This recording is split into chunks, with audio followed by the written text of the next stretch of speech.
Thank you very much. My name is Luwemba Musa. I'm the head of Department Political Science in the Faculty of Arts and Social Sciences.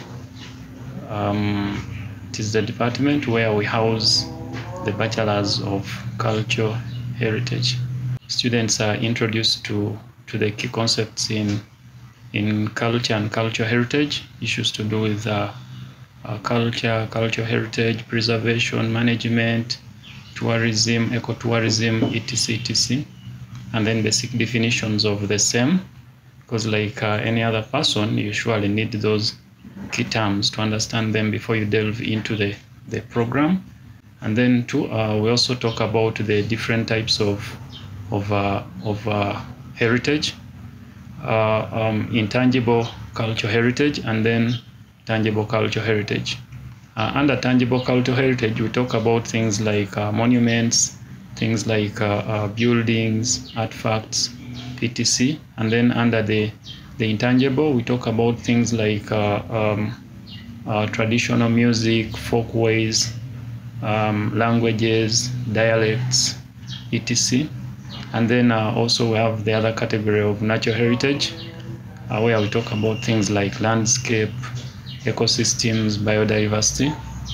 And then we also talk about cultural heritage preservation, where we imagine threats to heritage. We also imagine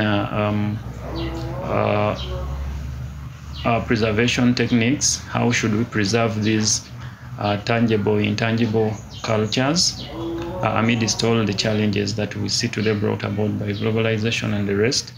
And then we also talk about cultural heritage management, where we imagine things like inventorying, documenting, how we involve the community into management of culture and heritage, cultural tourism, cultural pride, cultural unity, benefits, and anticipated challenges to the same.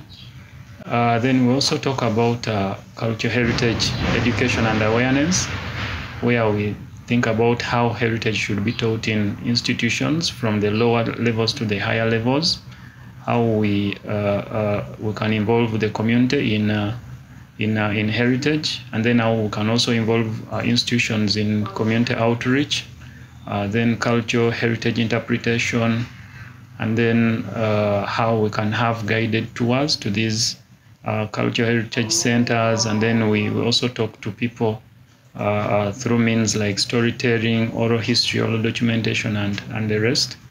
Then we also talk about issues of policy and regulation, where we talk about cultural heritage laws, policy implementation, policy planning, challenges to policy, but all this is in line with the issue of culture. We also talk about institutional management of cultural heritage. Do we have a ministry in Uganda that is directly in line with cultural heritage? What are the responsibilities of such an institution? What are the challenges? And how can we address these challenges? And then finally, we also talk about case studies of successful heritage places, centers, where culture has been preserved, and we pick lessons and lives from some of these places. And go to places where successful storytelling has happened, but the backcloth making has happened, then heritage centers successful for that matter, etc. We engage communities alongside the students, and we entice them to have the love for culture and heritage by having the hands-on kind of skills and knowledge. Upon that small background, and given the relevance of cultural heritage, and also given the inadequacies in the cultural heritage sphere, we urge members outside there, parents, institutional members who work with cultural institutions but would wish to have their skills beefed up, to surely take up the opportunity. It is a good deal, and I anticipate that you won't regret investing in such a program. Alongside the Bachelors of Cultural Heritage, we also have other bachelor's programs, bachelor's in economics, in development studies, bachelor's in international relations, bachelor's in social sciences and community development, bachelor's in political science, and then some postgraduate programs like master's in peace and conflict resolution, master's in international relations, master's of science in political science, and so on and so forth. It is a good deal, and I assure you we have the capacity to handle the program alongside the needs that come with those programs, and also to extend knowledge and skills to our clients outside there. We are always humbled to have you, and we would wish to have you once again.